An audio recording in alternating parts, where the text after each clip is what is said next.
Thank you for visiting Nancy's Classic Bedtime Stories. Tonight's classic read, Let Us Talk of Many Things by William F. Buckley, Jr., The Collected Speeches, Only 5,000 Communists, an address to a rally sponsored by Aware, New York, May 7th, 1958. The chairman of the House Committee of Un-American Activities was again in New York City in pursuit of the committee's business, and again a rally of welcome was organized. As the speaker, I defended the work of that committee and of the Senate Internal Security Subcommittee, argued with the proposition that the word un-American was indecipherable, and took on several of the committee's critics, notably Professor Arthur Schlesinger, Jr., the noted historian, and James Weschler, then the editor of the New York Post. In that period, the Post, under Weschler and owner-publisher Dorothy Schiff, was the flywheel of the liberal left. Halfway through the second term of Franklin Roosevelt, the New Deal brain trusters began to worry about mounting popular concern over the national debt. In those days, the size of the national debt was on everyone's mind. Indeed, Franklin Roosevelt had talked himself into office in 1932, in part by promising to hack away at a debt which, even under the frugal Mr. Hoover, the people tended to think of as grown to menacing size. Mr. Roosevelt's wise men worried deeply about the mounting tension, and then, suddenly, the academic community came to the rescue. Economists across the length and breadth of the land were electrified by a theory of debt introduced in England by John Maynard Keynes. The politicians wrung their hands in gratitude, depicting the intoxicating political consequences of Lord Keynes' discovery. The wry cartoonist of the Washington Times-Herald drew a memorable picture. In the center, sitting on a throne in front of a maypole, was a jubilant FDR, cigarette tilted up almost vertically, a grin on his face that stretched from ear to ear. Dancing about him in a circle, hands clasped together, their faces glowing with ecstasy, the brain trusters, vested in academic robes, sang the magical incantation, the great discovery of Lord Keynes, "We owe it to ourselves." With 5 talismanic words, the planners had disposed of the problem of deficit spending. Anyone thenceforward who worried about an increase in the national debt was just plain ignorant of the central insight of modern economics. What do we care how much we, the government, owe, so long as we owe it to ourselves? On with the spending. Tax and tax, spend and spend, elect and elect. Why do we need the House Committee of Un-American Activities in the year of our Lord, 1958? Imagine the reaction of New York Post editor James Weschler when we read, a few months ago, that enrollment in the Communist Party was down to 5,000 members. Joy floods down upon him, not because he learns that there are fewer communists. He doesn't attach much importance to that. There never were enough communists in America either to please him or to bother James Weschler, not enough to please him when he was engaged in recruiting members to the Communist Party, which he did with the same zeal with which he nowadays recruits anti-communists, nor enough to bother him when he broke with the party, even though there were enough to control, among other enterprises, the newspaper for which James Weschler went to work. No, the joy that came to the house of Weschler lay in the potential of this magic incantation. There are only 5,000 registered communists in America. What do we need congressional investigating committees for? What do we need the anti-subversive division of the FBI for? Why the Smith Act, the McCarran Act, the loyalty oaths? Where is the clear and present danger? Ladies and gentlemen, that is the new look in the struggle to rid America of anti-communism. Liberals have fallen in love with numbers, provided they are not used to describe victims of Soviet concentration camps. Quantitative analysis, you beautiful doll. Accordingly, we are destined to become as familiar with the intoxicating datum attesting to the negligibility of communist strength, as we are with the fact that if the news is fit to print, the New York Times will print it. The opinion makers will not only emphasize the sheer numerical weakness of 5,000 people, there are twice as many anti-vivisectionists, Before long, we will be left with the distinct impression that those 5,000 are every one of them arthritic, so that even on the wild hypotheses that they chose to plant bombs all over the Capitol, probably among them they couldn't muster the physical strength to throw the switch.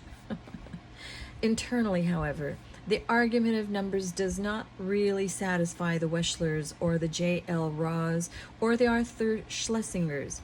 When there were 20 times as many members of the Communist Party as there are today, they were not stressing the importance to the nation of a House Committee of Un-American Activities.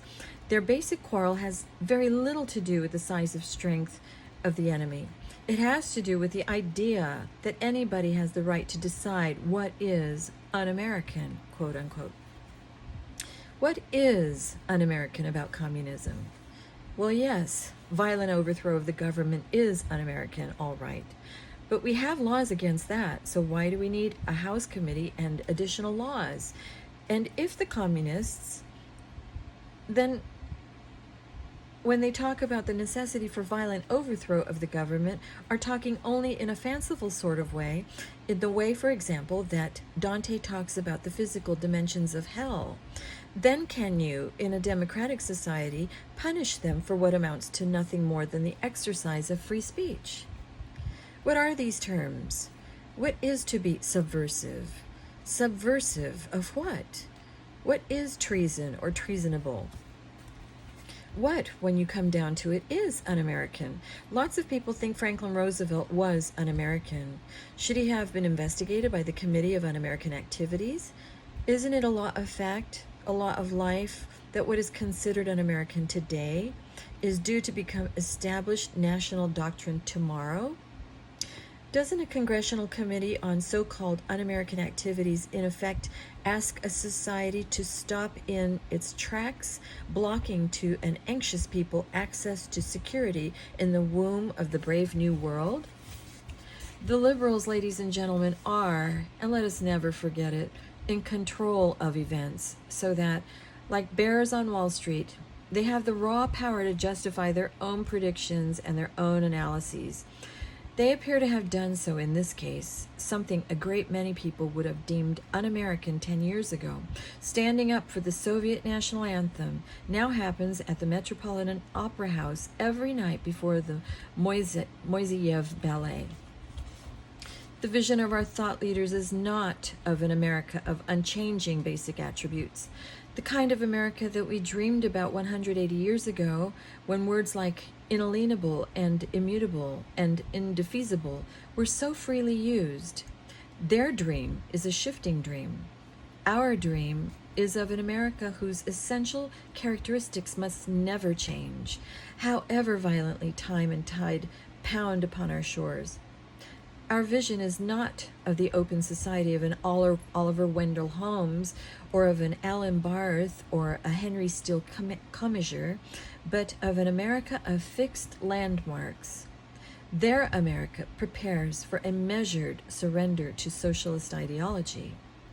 Our America is evoked by the great theorists and poets of our past, who used a language which moves us even now and permits us even now to know what is subversive and un-American. That what was subversive of the America dream yesterday will be subversive tomorrow. What was beautiful then will be beautiful tomorrow, if it survives the ministrations of the Deweys and the Holmeses. I do not believe there was ever a time when there was more for a congressional committee on un-American activities to do.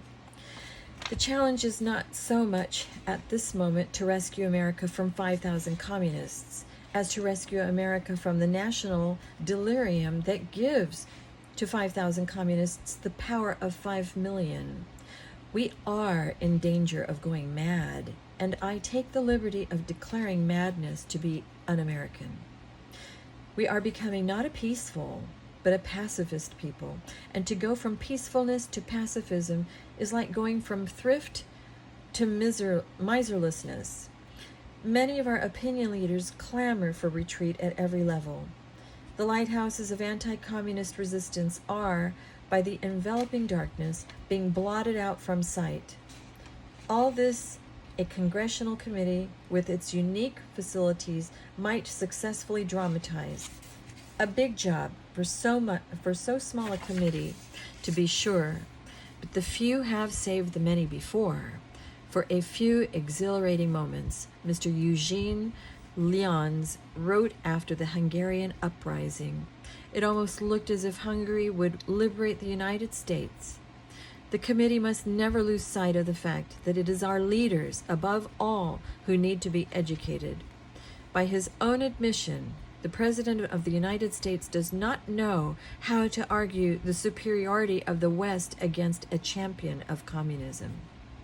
Assuming Radio Free Europe were an effective propagandist for the truth, I would recommend that it beam its message not at the Iron Curtain, but at America, directing its strongest impulses towards 1600 Pennsylvania Avenue. Perhaps it is romantic to assume that the House Committee on Un-American Activities can adhere to a position so very much different from that of the President of the United States and the majority of the Congress. But I do not think so. It was done before by this same committee, bucking very strong tides in the late 1930s and early 1940s. It must be done again, and fast. There may be only 5,000 communists left in America, but they threaten to outnumber the anti-communists. And there we are. Good night.